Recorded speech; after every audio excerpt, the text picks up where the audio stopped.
कंधमाल जिलापाल कार्यालय सद्भावना सभागृह में त्रिस्तरीय पंचायतराज निर्वाचन समीक्षा बैठक अनुष्ठित हो जाइछि।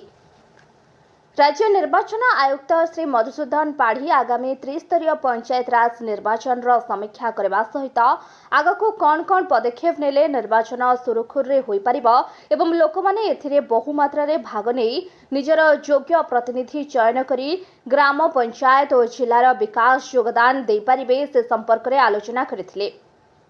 एही बैठक में कंधमाल जिलापाल अमृत रुद्रराज, बौद्ध जिलापाल सुब्रत कुमार पंडा, अतिरिक्त जिलापाल रमेश चंद्र जेना, कुशल चंद्र नायक, बौद्धर अतिरिक्त जिलापाल अनिरुद्ध प्रधान, कंधमाल मुख्य उन्नयन अधिकारी जिला परिषद शंभुनाथ नंदी, बौद्ध मुख्य उन्नयन अधिकारी जिला परिषद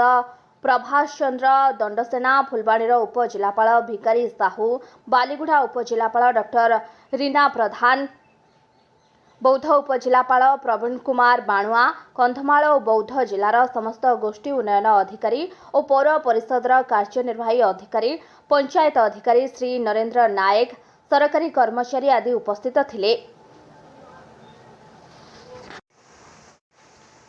कंधमाल सूर्य नारायण नायक रिपोर्ट टीके न्यूज मीडिया।